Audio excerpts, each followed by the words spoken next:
মুন্সির লাশ 21 বছর পর একবার, আবার 33 বছর পর আর একবার কাপড়ের কাপড় সহ লাশ ধরা। কুড়িগ্রামে বশিরউদ্দিন মুন্সি, আসলে ওনার নাম বশিরউদ্দিন মুন্সি। সারাদিন শুধু আল্লাহ আল্লাহ আল্লাহ আল্লাহ আল্লাহ আল্লাহ আল্লাহ আল্লাহ আল্লাহ আল্লাহ, সারাদিন ঘুঘুর মতো মাওলারে ডাকতো। এই জন্য এলাকার লোকজনে তাকে নামতেছে ঘুঘু মুন্সি আসছে। আল্লাহ ও মালিক, তোমাকে চেনার তৌফিক দিয়া দাও, তোমারে না চিনাইয়া একটা মানুষের বিদায় দিও না।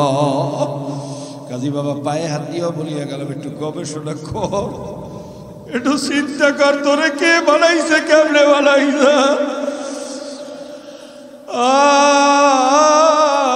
মাওলার একটু গবেষণা করিয়া মাওলার পরিচয় নিয়ে কবরে রওনা করো রে বাবা।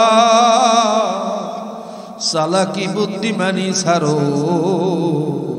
শ্রেষ্ঠ সমাজ, এই কিতাব অনুযায়ী যদি কেউ তার রাষ্ট্র পরিচালনা করে, ওই রাষ্ট্রটা হবে পৃথিবীর ভিতরে শ্রেষ্ঠ রাষ্ট্র। কথা ঠিক না বেঠিক? জোরে গান ঠিক না বেঠিক? এত সুন্দর কিতাব, এত সুন্দর সাহিত্য, উম্মি মুহাম্মাদের দ্বারা তো এটা লেখা সম্ভব না। সে তো পড়ালেখাই জানতো না, কোনো স্কুলে কলেজে মক্তবে কোথাও পড়ে নাই, এমনকি নিজের নামটাও নিজে লিখতে পারতো না। তার দ্বারাই বিশ্ববিখ্যাত সাহিত্য লেখা সম্ভব ছিল না। ভিতরে তাসির শুরু হইয়া গেছে। যত পৃষ্ঠা উল্টায় ততই আশ্চর্য হইয়া যায়, যত উল্টায় ততই আশ্চর্য হইয়া যায়।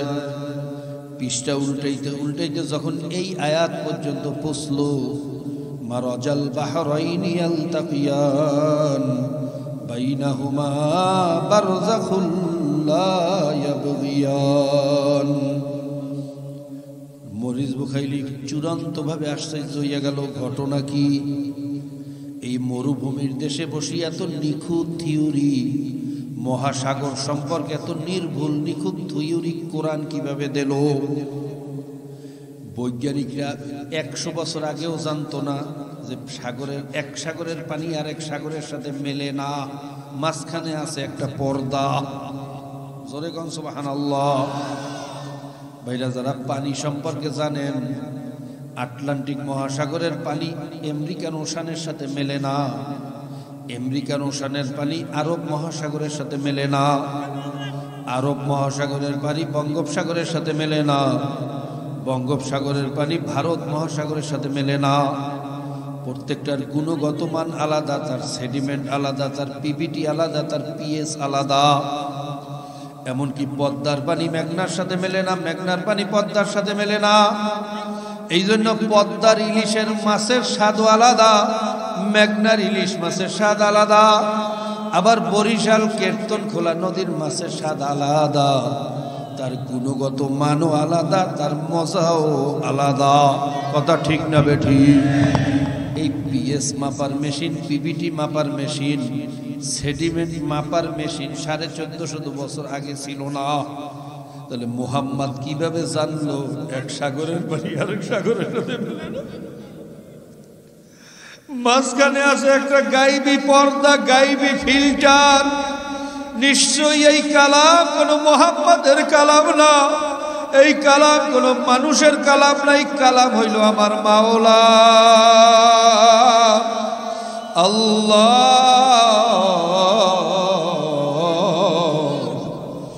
যখন তার বুঝে চলিয়ে আসছে, মরিস বুখাইলির মতো বৈজ্ঞানিক কালেমা পড়িয়া মুসলমান হইয়া গেছে বাবা। আর কপাল পোড়া মুসলমানের গোষ্ঠী আমার মাওলারে চেনে না বাবা। এর চেয়ে কষ্ট, এর চেয়ে দুঃখ, এর চেয়ে আফসোস আর কিছু হইতে পারে না। আল্লাহ তোমাকে চেনার তৌফিক দিয়া দাও। বাইরে আমেরিকার পদার্থ বৈজ্ঞানিক সূর্য নিয়ে গবেষণা করতে গিয়ে মুসলমান হইয়া গেছে। জোরে কোন সুবহানাল্লাহ। এই সূর্যের ভিতরে যে আগুনটা আমরা দেখতেছি, এই আগুনের তেজ বলে 2 কোটি ফারেনহাইট। আর দুনিয়ার ভিতরে যে আমরা আগুন দেখতেছি, যত শক্ত আগুন হোক এর তেজ হইল সর্বোচ্চ 5000 ফারেনহাইট। 3500 ফারেনহাইট তেজের আগুন দিয়ে তাপ দিলে ইস্পাত লোহা গলিয়া পানি হইয়া যায়। পৃথিবীর সবচেয়ে শক্ত পদার্থ কার্বন ফাইবার বলেন, টাইটানিয়াম বলেন, যাই বলেন, 3500 তেজ পাইলেও গলিয়া পানি হইয়া যায়। 5000-এর উপরে কোনো আগুন জ্বালানোই যায় না। তাহলে যেই পাত্রের ভিতরে বা ফার্নেসের ভিতরে আগুনটা জ্বালায় ওই পাত্র সহ সব ব্লাস্ট হইয়া চূর্ণ বিচূর্ণ হইয়া যায়। দুনিয়ার আগুন যতই তেজের হোক তার তেজ হইল সর্বোচ্চ 5000। আর সূর্যের ভিতরে যে আগুনটা জ্বলতেছে ওর তেজ বলে 2 কোটি ফারেনহাইট। জোরে গন সুবহানাল্লাহ। বাবা অনেকে বোঝেন নাই, এই জন্য সুবহানাল্লাহ বলেন নাই। খুব ভালো করিয়া বুঝছেন, দুনিয়ার 5000 ফারেনহাইট তেজের আগুন যদি পাত্রের ভিতরে জ্বালাইলে পাত্রটা ব্লাস্ট হইয়া যাইতে পারে, তাই 2 কোটি ফারেনহাইট তেজের আগুন কেমনে জ্বলে, ওটা কেন ব্লাস্ট হয় না? এ খেলা কার? এ ধরে বলেন কার? দুনিয়ার আগুন জ্বালাইতে জ্বালাইতে এক সময় লাকড়ি কয়লা হইয়া যায়। কামার নিয়ে কয়লা জ্বালানোর পরে এক সময় ছাই হইয়া যায়, আর ওর ভিতরে জ্বলনের কোনো ক্ষমতা থাকে না। বাইরে ইটের বাটার ভিতরে যখন আমরা কয়লা দিয়া লাকড়ি দিয়া ইটের বাটায় আগুন জ্বালাই, এক সময় জ্বলতে জ্বলতে ডাস্ট হইয়া যায়, ছাই হইয়া যায়, আর জ্বলে না। কথা ঠিক না বেটি? আর সূর্যের ভিতরে যে আগুনটা জ্বলতেছে হাজার হাজার কোটি কোটি বছর, কোনোদিন ওই লাকড়িটা কয়লাও হইল না, ডাস্টও হইল না, কোনোদিন ব্লাস্ট হইল না, 1 সেকেন্ড আগেও ডুবলো না, 1 সেকেন্ড পরেও উঠলো না।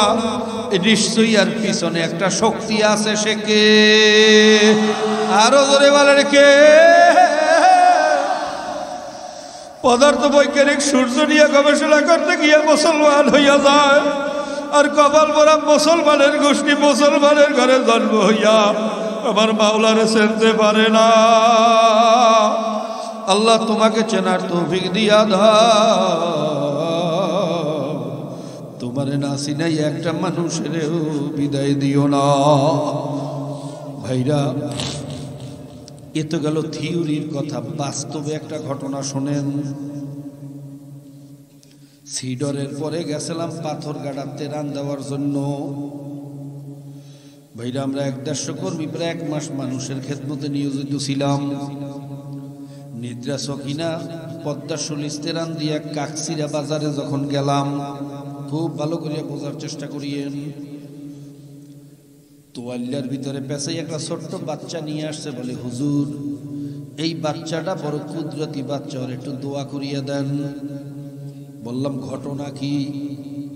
বলে হুজুর এই বাচ্চাটা সিডরের দিন রাত্রে জন্ম হইছে, ওর বাড়ি ছিল ভেরির বাহিরে।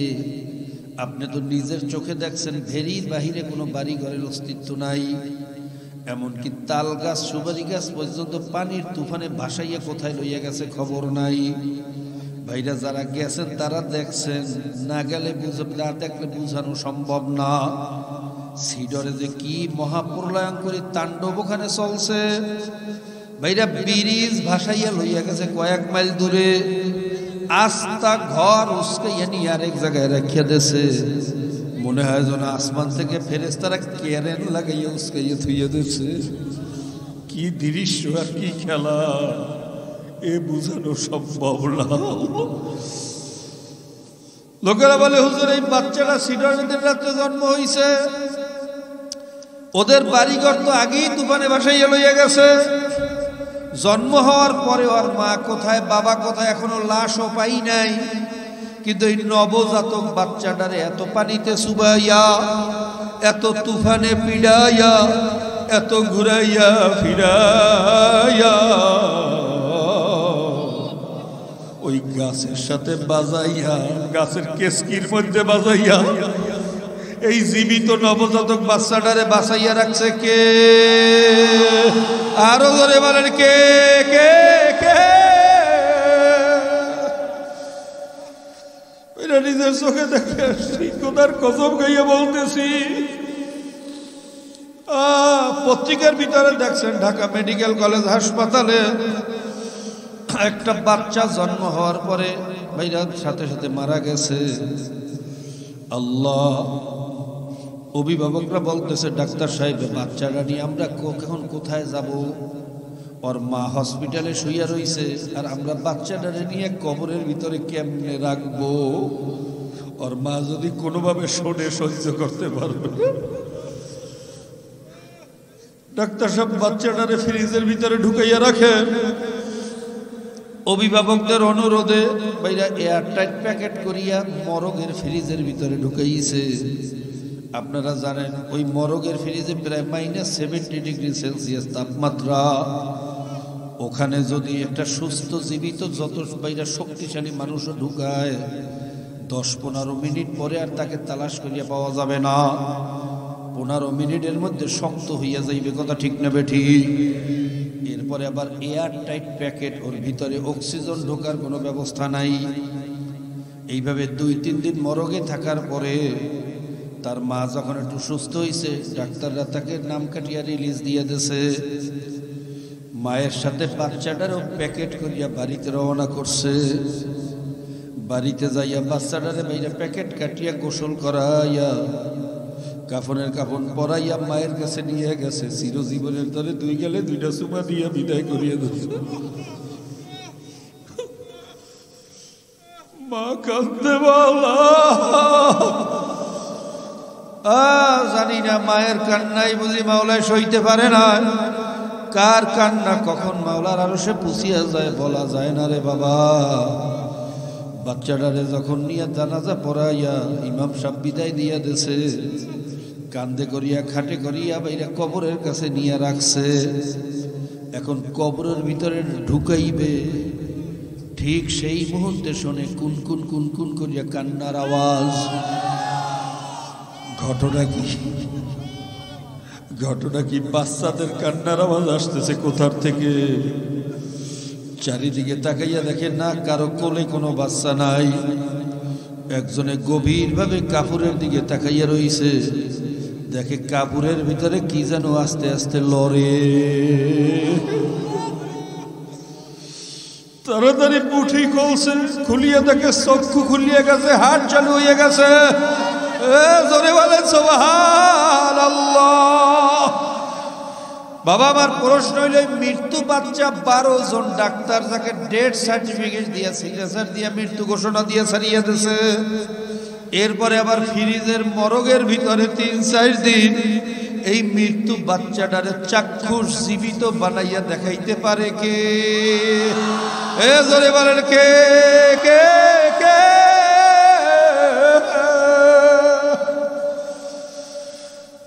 বাংলাদেশে সকল জাতীয় পত্রিকার ভিতরে আসছে বাবা, যত জায়গায় কাফনের কাফন সহ লাশ তাজা পাওয়া যায়, নেককার ছাড়া পাওয়া যায় না। যত জায়গায় কবরের ভিতরে দুর্ঘটনা শোনা যায়, বৎকার ছাড়া শোনা যায় না। ভাইরা, ঘুঘু মুন্সির লাশ 21 বছর পর একবার, আবার 33 বছর পর আর একবার কাফনের কাফন সহ লাশ তাজা। কুড়িগ্রামে বশিরউদ্দিন মুন্সি, আসলে ওনার নাম বশিরউদ্দিন মুন্সি, সারাদিন শুধু আল্লাহ আল্লাহ আল্লাহ আল্লাহ আল্লাহ আল্লাহ আল্লাহ আল্লাহ আল্লাহ আল্লাহ, সারাদিন ঘুঘুর মতো মাওলারে ডাকতো। এই জন্য এলাকার লোকজনে তাকে নামতেছে ঘুঘু মুন্সি আসছে। আল্লাহ ও মালিক, তোমাকে চেনার তৌফিক দিয়া দাও, তোমারে না চিনাইয়া একটা মানুষের বিদায় দিও না। কাজী বাবা পায়ে হাত দিও বলিয়া গেলাম, একটু গবেষণা কর, একটু চিন্তা কর, তোরে কে বানাইছে, কেমনে বানাইছে। মাওলারে একটু গবেষণা করিয়া মাওলার পরিচয় নিয়ে কবরে রওনা করো রে বাবা। চালাকি বুদ্ধিমানি ছাড়ো। ইউসুফ ইয়োহানার মতো বিখ্যাত ক্রিকেটার যদি মুসলমান হইতে পারে, ভারতের ললিতা রানীর মতো বিখ্যাত জার্নালিস্ট যদি মুসলমান হইতে পারে, ব্রিটেনের প্রধানমন্ত্রী সাবেক টনি ব্লেয়ারের শালী লরেন বুথ, ব্রিটিশ প্রধানমন্ত্রী যেই বাইরা ব্রিটিশ আইনে সারা পৃথিবীটা বাইরে শাসন হয়, সেই ব্রিটিশের প্রধানমন্ত্রী শালী মুসলমান হওয়া চারটিখানি কোনো কথা না বাবা। আফগানিস্তানে গিয়া মাওলার পরিচয় হইয়া মুসলমান হইয়া গেছে। আল্লাহ, লম্বা ঘটনা, আমি সেদিকে যাব না বাবা, একটু গবেষণা করিয়া দেখিও এই লোকগুলা কেন মুসলমান হইল। কিছুদিন আগে দেখছেন বিশ্বের প্রায় পত্রিকায় আসছে, ব্রিটেনের পোপ বাইরা হিলারিয়ান হেইগে, পোপ ফ্রান্সিসের মতো আরেকজন প্রভাবশালী পোপ মাওলার পরিচয় পাইয়া কালেমা বলিয়া মুসলমান হইয়া গেছে। পৃথিবীর ভিতরে সবচেয়ে বেশি মুসলমান হইতে আছে খোদ আমেরিকায়। জোরে গান সুবহানাল্লাহ। দৈনিক প্রায় 40 জনের মতো মুসলমান হইতেছে। সরকারি হিসাব মতে 17 জন, তার বাইরে 100% সবাই উর্দু শিক্ষিত, কেউ কেউ গবেষক, কেউ কেউ বৈজ্ঞানিক পর্যায়ের লোক। কারণ যত গবেষণা করবি ততই তো মাওলারে পাবি, যত গবেষণা করবি ততই আমার মাওলার পরিচয় পাবি। কাজী বাবা, আমার কথা শুনিয়া দরকার নাই, একটু গবেষণা করিয়া মাওলারে আবিষ্কার করো, এরপর মাওলার কবরে রওনা করো। আমার জন্য দোয়া করো, আমিও দোয়া করি মাওলা যেন তাকে চেনার তৌফিক দিয়া দেয়। আল্লাহুম্মা আমিন। আল্লাহ, একটু মজলিসের দিকে চাইয়া দেখো, এত রাত্র পর্যন্ত তোমার বান্দারা এখানে কি করতে আছে একটু দেখো। এই জায়গায় কেউ খাইতেও আসে না, টাকার জন্যও আসে না, একমাত্র তোমার মহাব্বাতে আসছে, তোমার ভালোবাসায় আসছে। একটা মানুষেরও খালি হাতে ফিরাইয়া দিও না, একটা মানুষকেও মাহরুম করিও না। সবাইকে তোমাকে চেনার তৌফিক দিয়া দাও। আল্লাহ, আমি কি বলছি, কি বুঝাইছি, তোমার বান্দা বান্দিরা কি বুঝছে জানি না। আমি শুরুর দিকে একটু ইসলাম মুসলমানি কিছুটা বোঝানোর চেষ্টা করছি, শেষের দিকে একটু তোমার পরিচয় দেওয়ার দুঃসাহস করছি। আল্লাহ, পিপিলিকা কোনোদিন পাহাড়ের পরিচয় দিতে পারে না, গোলাপও কোনোদিন মালিকের পরিচয় দিতে পারে না। গোলাপ কিভাবে মালিকের পরিচয় দেয়? না, তোমার পরিচয় তুমি দিয়া দাও, তুমি দিয়া দাও। তোমারে না চিনাইয়া কেউ রে বিদায় দিও না। তোমার আশেক তোমার পাগল না বানায়া বিদায় দিও না। ভাইরা, 2 ফোঁটা চোখের পানি ছাড়িয়ে একটু মাওলার দরবারে কান্দেন আর মাপ চান। যদি কান্না নাও আসে, কান্নার জন্য চেষ্টা করেন, ভান ধরেন, বাহানা করেন। হাদিসের ভিতরে আসছে, ইবুকু ইবুকু আইলাম তাবকু ফাতাবাকু। তোমরা কান্দো কান্দো, কান্না না আসলে কান্নার ভান ধরো। বুকটারে ভাঙ্গা চলিয়া, মাথাটারে নত করিয়া কান্নার জন্য চেষ্টা করো, বাহানা করো। দেখবা এক সময় আল্লাহর ফজলে করমে চক্ষু দিয়া পানি চলিয়া আসবে। আর যদি মাওলার ভয়, মাওলার মোহাব্বতে চক্ষু দিয়া পানি বাহির হয় বাবা, মান বাকা মিন খাশিয়াতিল্লাহি ফাকাদ হারামাল্লাহু তিলকা আইনা আলান নার। চোখে পানিওয়ালাদের উপরে বলে তাৎক্ষণিক জাহান্নামের আগুন হারাম। চোখের পানি মাওলা সইতে পারে না, চোখে পানিওয়ালা বান্দা বান্দিরে মাওলা জাহান্নামে জ্বালাইতে পারবে না। বাবা, চোখে পানি ছাড়া কোনো ওলি পৃথিবীতে ওলি হইতে পারে নাই। সমস্ত আল্লাহর ওলিদের ইতিহাস পড়িয়ে দেখো মাওলার দরবারে কেমন কান্দা কানছে। ওই আব্বাজান রহমাতুল্লাহ আলাইহি তো অনেকেই দেখছেন, অনেকেই মুরব্বীরা দেখছি এখানে আছে, এরকম মাওলার দরবারে কান্দে মানুষ। আল্লাহ, আম্মাজান বলতো হঠাৎ রাত্রবেলা শুনতাম কে যেন গুনগুন করিয়া কান্দে, লাভ দিয়ে উঠতাম এত রাত্রে কে কান্দে। দৌড়াইয়া যাইয়া দেখতাম তোর বাবাই যায় নামাজে বসিয়া গোপনে মালিকের সাথে কান্দে।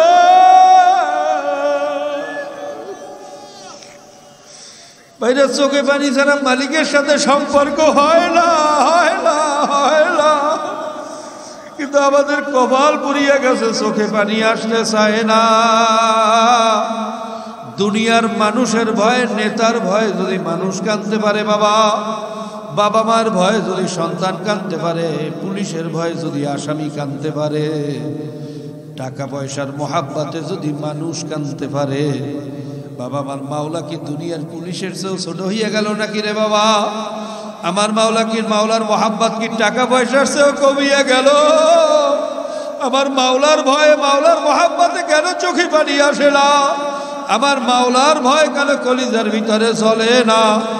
ভাইরা, মোহাব্বত আর ভয় যার ভিতরে ঢোকে তার ভিতরে না জ্বলিয়া পারে না।